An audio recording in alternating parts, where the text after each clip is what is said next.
teacher talk session tonight. Tonight we are going to have another educator from different part of the world. And tonight our educator is an ELT author and teacher trainer Michelle Worgan. When she comes, we are going to start our live session.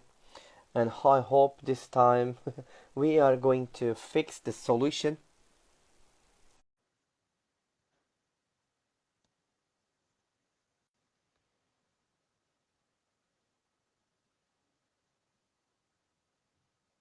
I have sent her request to join.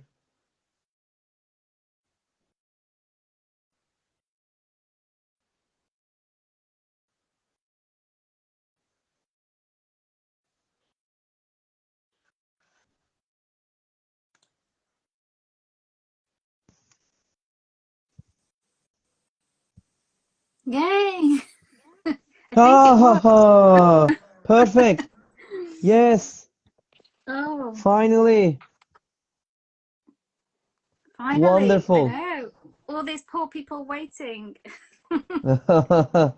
Yeah, finally, Michelle. It's wonderful to see you. I think so. The problem is with the phone, I think. Can you hear me? Yeah, I can, but you went a little bit, you froze a little bit. I hope it's not my What about connection. now? Maybe because of Yeah, the connection. yeah, it's okay now. No, perfect. Okay, so Michelle, wow, it's really great to see you. So let's get started quickly, and I would like to say thank you very much for accepting my invitation for Teacher Talks and being my guest tonight and waiting for us and waiting this connection and being with us here. Yeah, so it's really, thank you for inviting me. I'm really happy to be here, actually. And yeah. Yeah.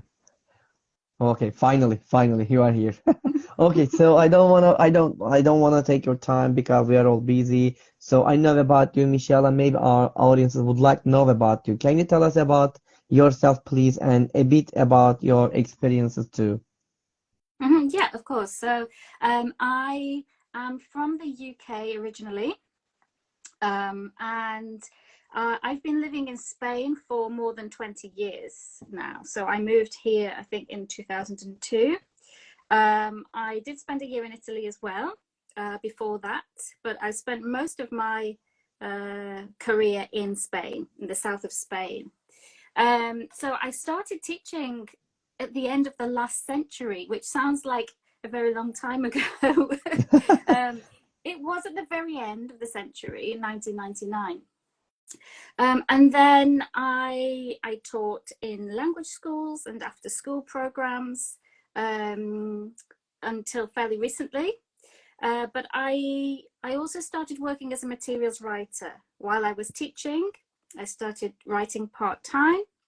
I work with different publishers, international publishers, and I write for Mm-hmm. primary.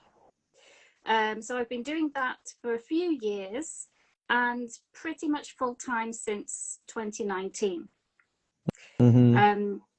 And then recently I've started doing some things on my own, and I set up a little business where I develop my own teacher training courses and resources that I create in inquiry-based learning for ELT. So that's kind of the last 24 years in a quick summary. Wow, you have a huge experience. Thank you, Michelle. Thank you, Michelle. Okay, so Michelle, what was or were your turning point or points in your own education?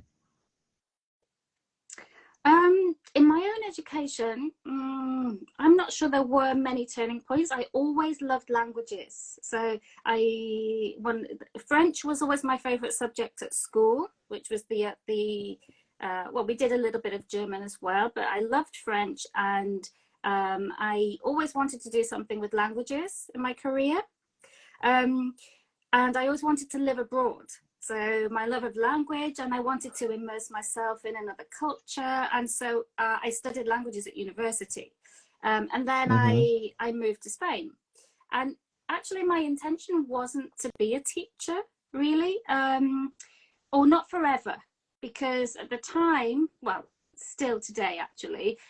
Teaching English as a foreign language isn't a very stable career. The conditions haven't always been great, in Spain at least.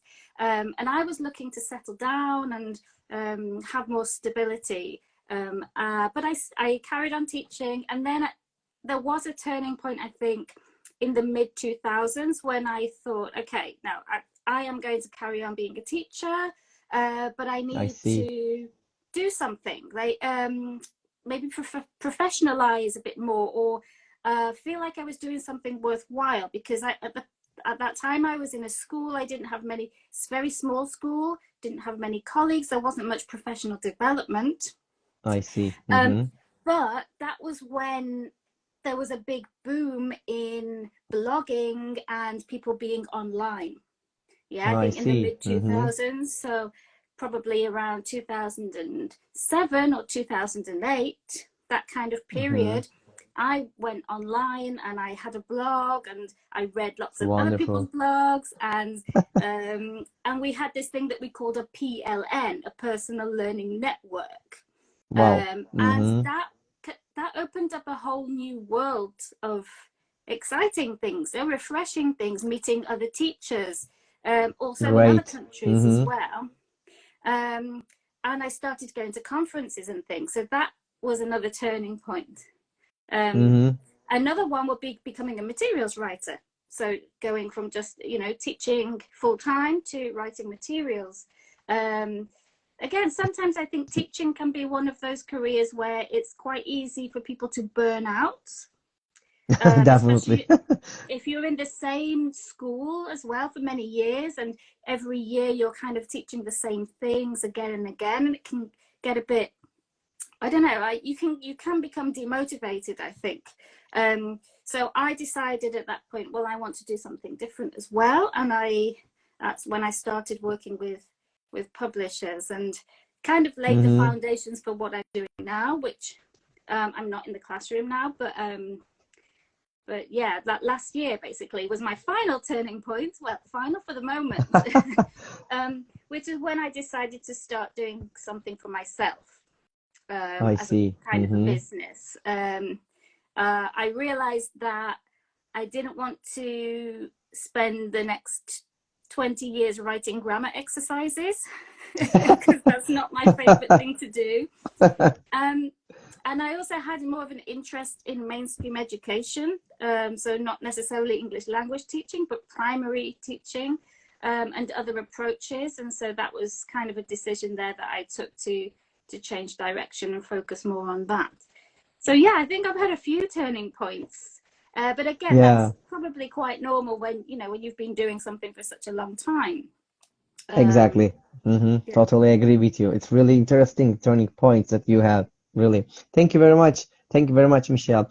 And what I'm going to ask you about it, and you have been teaching for a long time. Actually, you said I'm not doing it now, but probably when you think about your time, you have tried different methodologies, different techniques, and different strategies in your classes, and probably you have a philosophy of teaching. So what is it? What is your philosophy of teaching?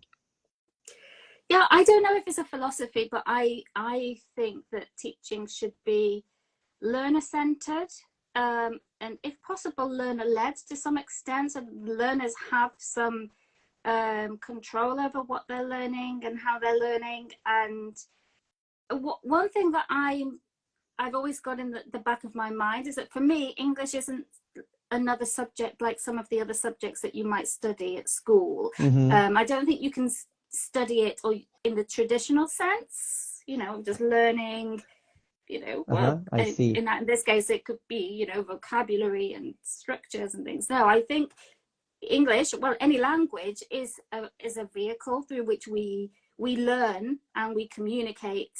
And so definitely. For me, learning needs to be authentic, real learning, not just imitating the real world, which sometimes, in our books and our courses, we try to create learning situations that seem like things that will happen in real life, but they're not real. So I believe in using different approaches as well. So, project-based learning, inquiry-based learning, play-based learning, nature-based learning. STEAM, Wow. so bringing in science. I think all of those things allow us to teach English, or for the students to learn English through doing other things. Mm-hmm. And for me, that's real learning that's happening through the medium of the language. So I guess that would be, I don't know if that's a principle, but that's kind of where I'm coming from. And then Mm-hmm. I also have some kind of a philosophy, sorry. I have some principles, not necessarily philosophy, that I think Mm-hmm. make the classroom a more inclusive place. So a couple of years ago, I developed this framework that I use for myself when I'm creating materials, and I always have at the back of my mind. And actually, I've got it here in front of me so that I remember them. And in the Wow. middle here, I have That's these cool. core principles, these general principles. And they are, what the first one is real world learning, so real life learning. The others are exploration and discovery, because I think, you know, children, if they have the opportunity to learn through trying things out, Uh-huh. is Definitely. Mm-hmm. important.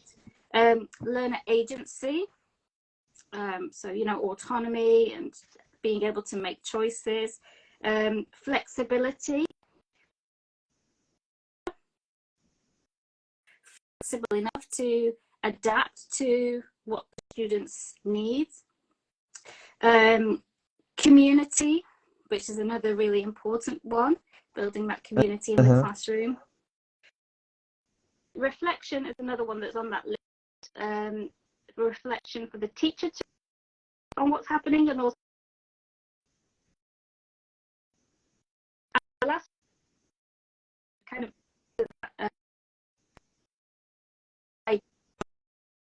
being people in our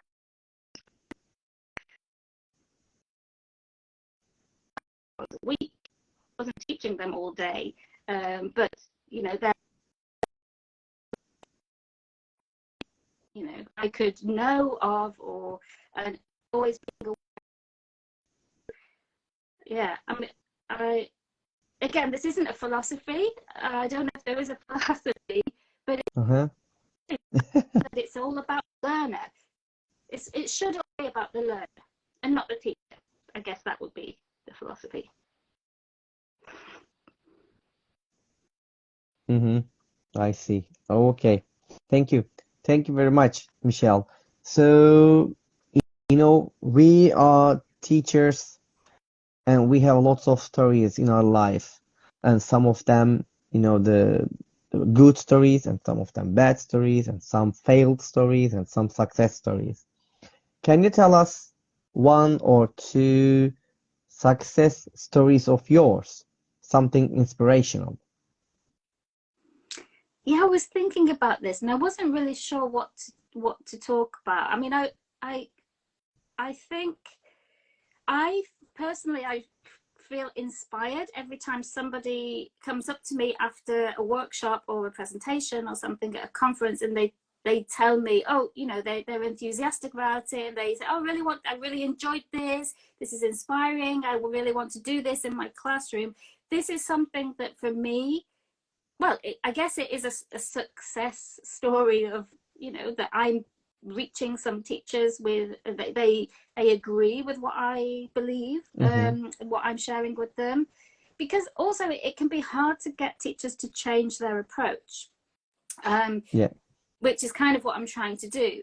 So you know, I'm trying to kind of show them that there's a way of teaching that isn't just following a book, or in a way that responds to the learner's interests and needs. And that's quite scary for a lot of teachers, because they think, oh, it's going to be hard and it's going to require a lot of time. So I see teachers just being willing to make an effort to take steps in that direction, even if they're small steps. That gives me a lot of hope. So I think there are a lot of teachers out there who are really dedicated, and they really inspire me. And then I was I thinking see. back. I was thinking back to when I was in the classroom, and there's a story from quite a long time ago. I was trying to find out when, because I remember writing about it on the blog that I had at the time.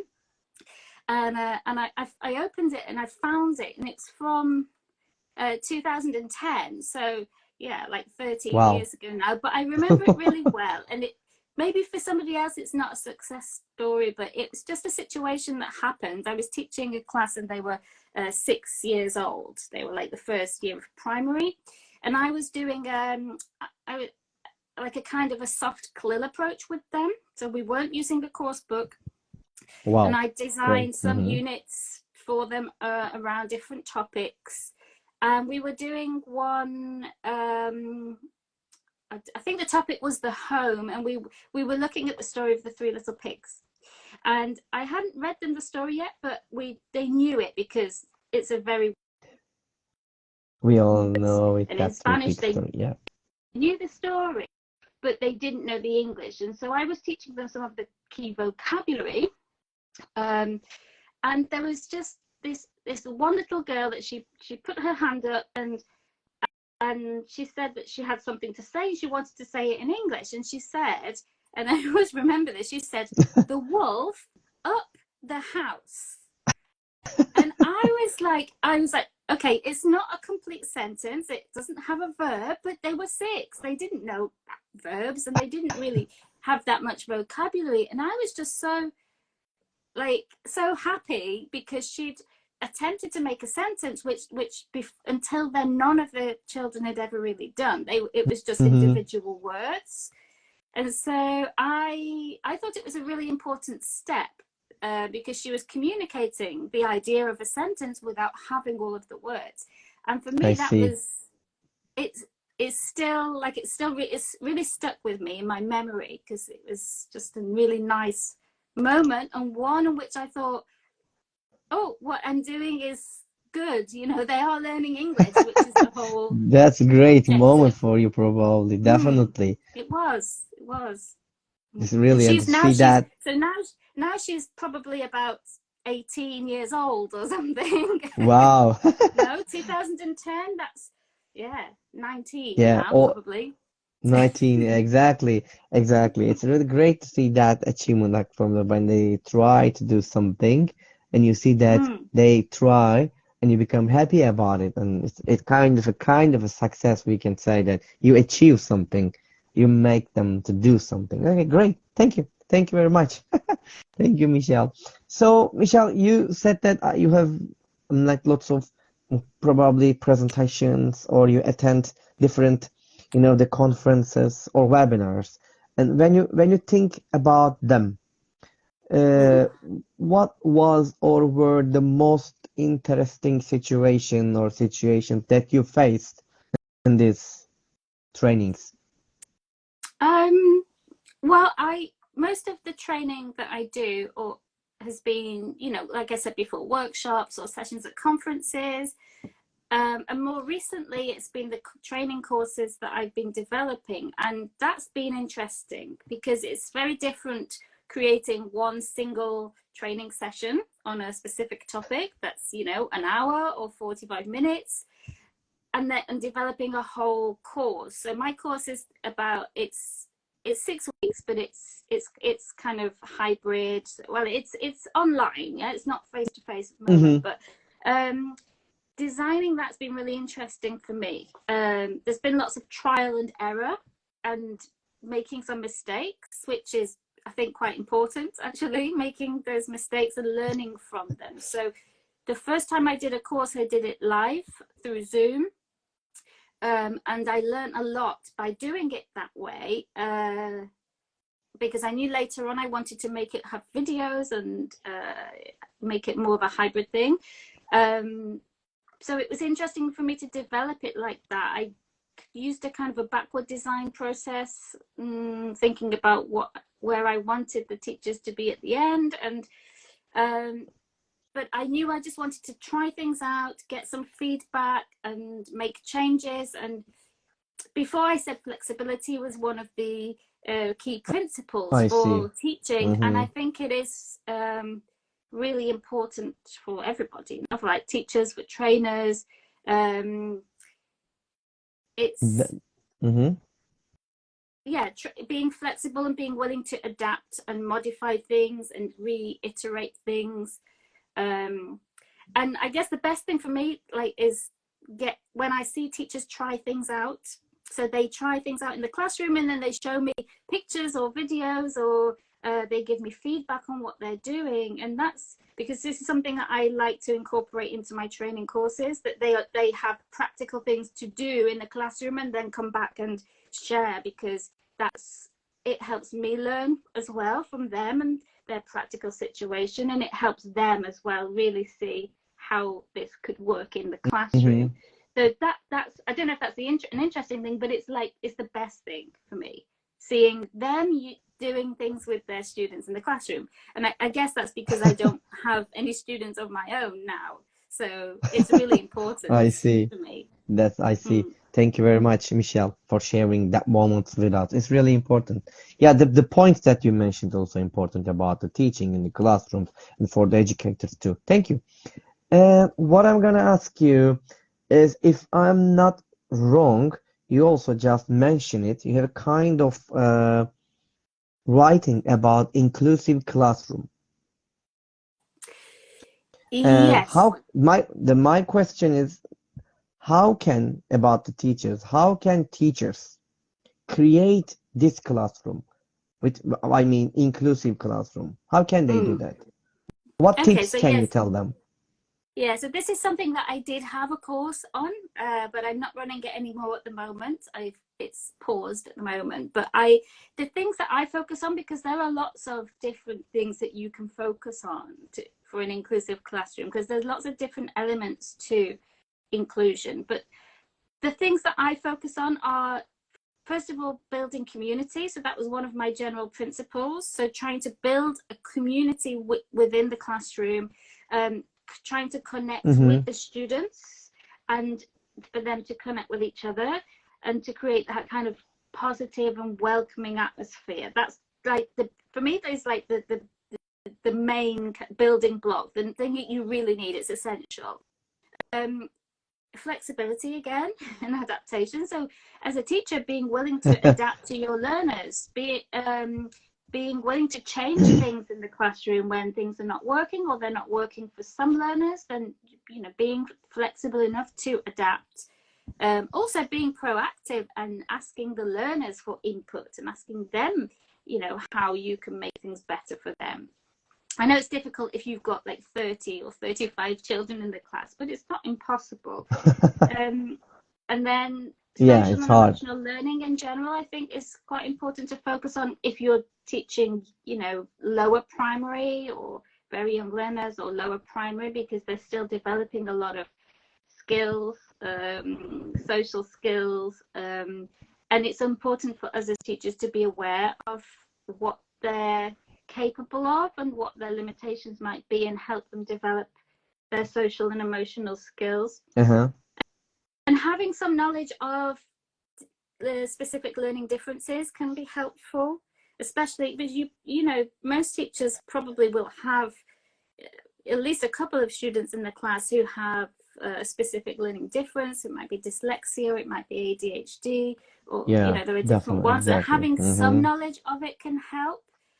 But I think it's more about being aware of the differences, and being and thinking about the activities that you plan, and whether those activities will be suitable or will be pleasant for all of the learners, because sometimes some learners might struggle with specific types of activities. So thinking about how you might be able to offer a different adaptation or a choice, which choice is one of my favorite things as well. So providing options to students, even if it's just a choice of 2 or 3 things or ways of doing something, because that allows then those learners to choose the options that work best for them. So I see. But and I what think I mean is it's no, I yeah, was going to sure. say all of this kind of relates back to the learner-centeredness that I talked about at the beginning, no? And I said that was my kind of Exactly. philosophy. I see, but sometimes it's really not easy to create this environment, if I'm No. not wrong. We should be really careful, and maybe it takes time to do it. I don't know. if I'm not wrong.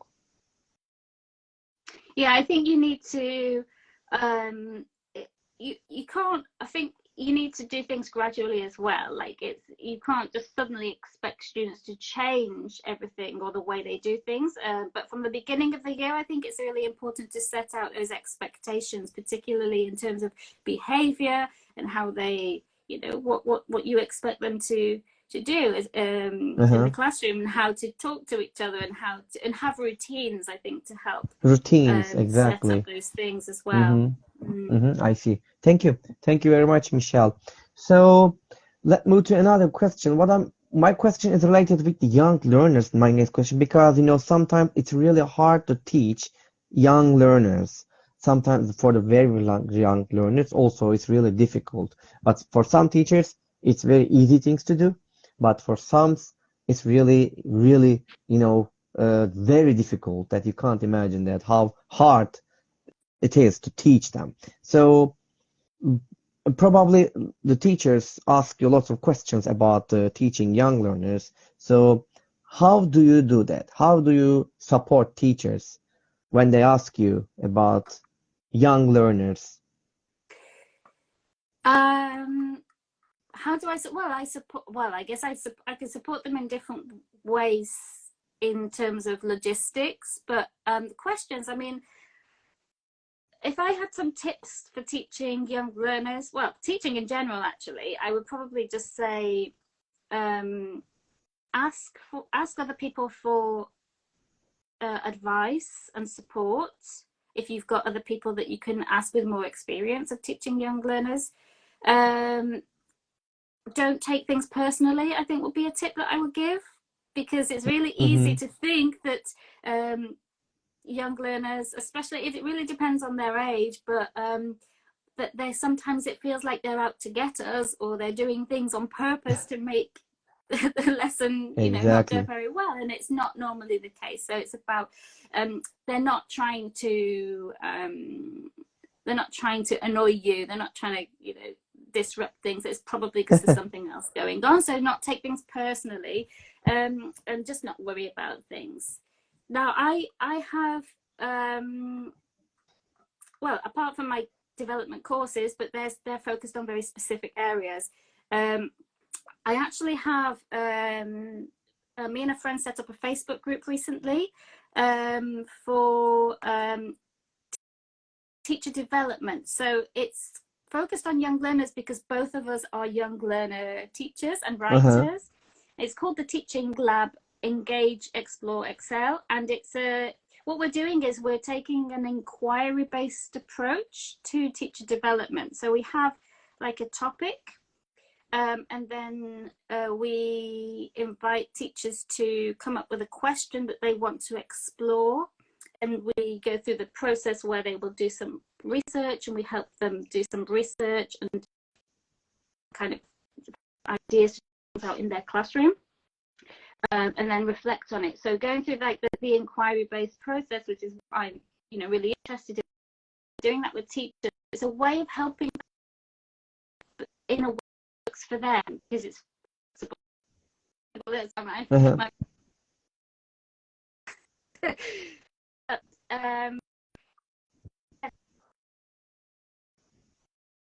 I see. Hello? young learning. Oh, and I have a YouTube channel as well. I didn't mention that, but I have a YouTube channel. So I guess that's another way in which I can support teachers. I don't get many comments, but if people did want to leave comments on the videos, I'd be really pleased, and I would happily share my experience or tips with them. I see. Thank you, Michelle. And by the way, if you have any questions, let me remind them. If you have any questions to Michelle, you can write them into the question part, so I can divert your questions, or I can ask your questions to her, so she can give an answer. Okay, thank you. Yeah. So, by the way, just a couple questions left. The time flies, and so I hope you are not bored. Are you? Are you enjoying it at the moment?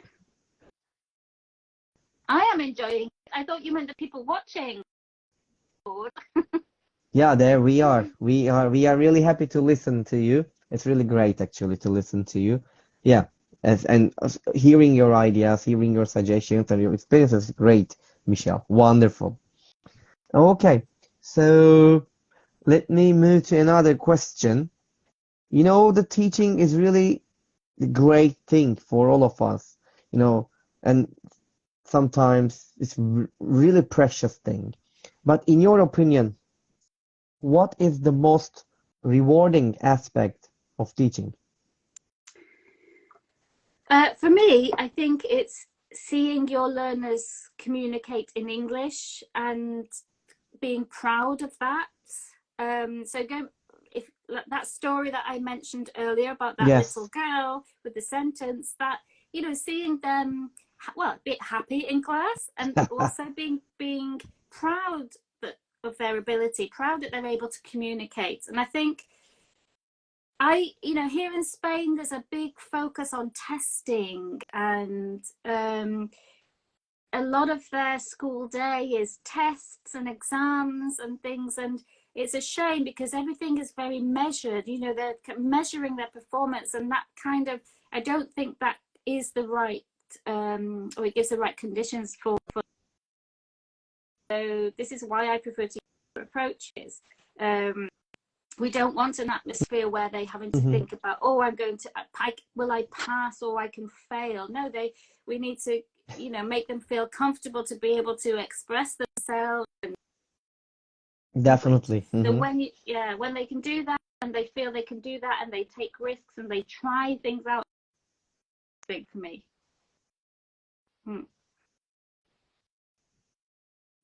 Okay, Not scared of making. thank you. Thank you very much. Can you hear me? There's a bit of a lag. I think it's the internet connection. Oh, Michelle? Can you hear? Hello? I think it's the internet connection because you Mm, Yeah, can't I hear me. think again, kind of a problem. I can hear you. Now okay, I think. You're a A bit moment. frozen. Yeah, it's frozen. It's now Have I also it's frozen? the connection is a little bit bad. Now I Yeah, think somebody okay. said. Now you're back. Okay, I mean I can see you. It's you were freezing a little bit. So A little bit. Okay then. So thank you very much for your answer for the question. Let's move to another one. And in our life, uh, can you hear me?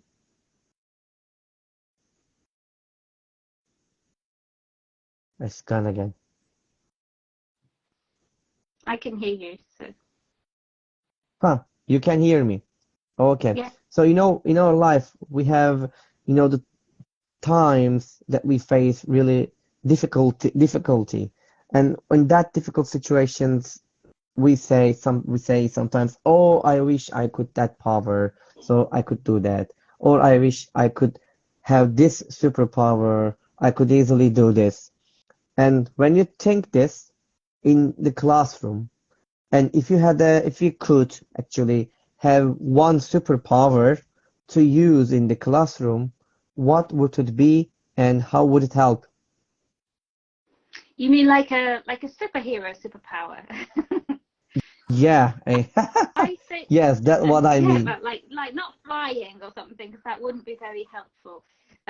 Although I'm sure the students would love it if the teacher could fly. But I was thinking like some ability to know what's going on in their minds. So, but not what they're thinking, but how they're feeling.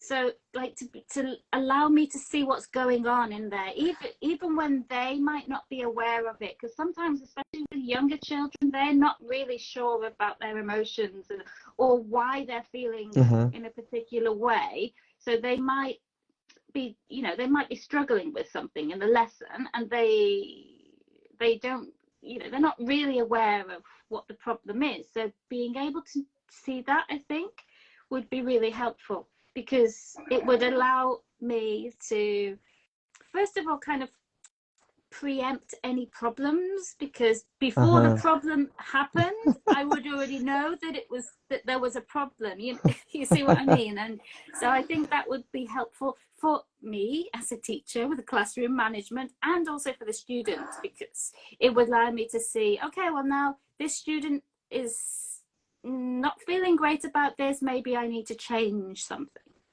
So I guess that would be I see. my answer. I see. Great. Superpower from you. Thank you. Okay. So let's move to another one. So let's think that we finish the interview and you step outside your home and find a lottery ticket, ends up winning $10 million. What would you do? We all wish. What would you do? It's such a hard question. I mean, I don't know, because I've got kind of two things in my head. So one is kind of education related, like English teaching related, and the other one isn't. So like one, and this is interesting because I never wanted to have my own school. It wasn't something that I wanted to do, run a school, no. But I would like to create like the school of my dreams. I wouldn't want to be, manage it. I wouldn't want to do all of the admin and all of the boss stuff. No, but like setting it up, I think. So I'd like to have like a school, like an English language school for kids, where they can learn through in different ways. So they, it'd be kind of like project based, but they would have freedom to. Great idea.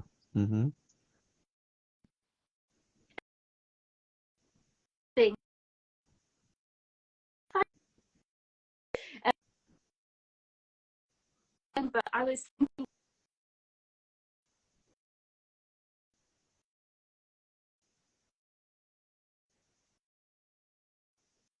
Again, it's frozen. and could form groups, bands, and just because I really like music as well. I don't play any instruments very well, but if I had all the time in the world, it's something that I would like to do, like learn to play instruments better or learn more instruments. So having a place where everyone could do that would be something I love.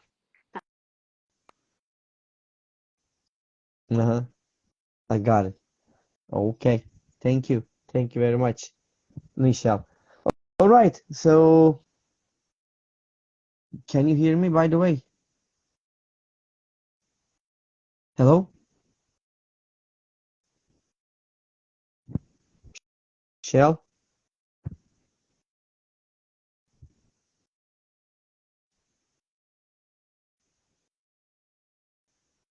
I don't know if she can hear me.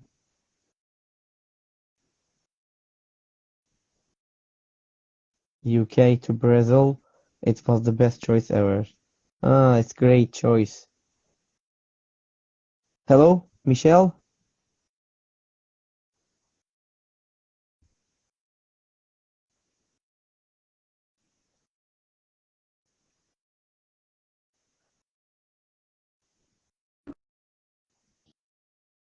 Okay. So I'm just waiting for you to back because you're frozen. Move into another room. I'm going to move. Okay. I'm moving just in case it's the internet in the other room. Am I back? Yeah, you are now. Okay. Okay. So, yes. Now I'm gonna ask you my last question. Are you ready for it? Yeah, okay. Okay, wonderful. Here is it. What is your motto? Oh, my motto. Oh, I really struggle with this, but I'm thinking maybe just that you are you and not somebody else. So like, don't compare yourself with other people, because it's something that I have to remind myself of sometimes. I think we all do, no? But yeah, just remember, Exactly. yeah, that's it's not really a motto, but that's kind of my thought, no? Just to be, you know, but you are you. You don't have to be like anybody else. Mm-hmm. And yeah, just That's it. Okay, wonderful. that's it, Thank I you. guess. Thank you very much, Michelle. All right, that's all my questions, Michelle, and it was great. Okay. And before ending our live session, would you like to add anything else? Well, I would love to connect with people. So if anybody wants to connect with me on different social channels, on LinkedIn, on Instagram, I've got a Facebook page. Go and watch my YouTube channel as well if people are interested. I talk mostly about learner-centered approaches and how to make your classroom more learner-centered. Actually, I'm planning a new series of videos from January on that topic, to kind of help Wonderful. teachers do things step by step, no, like slowly, little by little, to make their classroom a bit more learner centered. So if anybody's interested in that, go and check out the channel. It's called Inspiring Inquiries.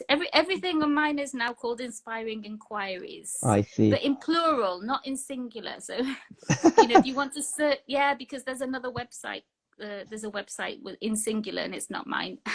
Ah, I see. um, yeah, so yeah, I'd really love to connect with people, and if anybody has any questions, feel free to send them my way about any aspect of young learner teaching or in general. Mm-hmm. I'd be really happy.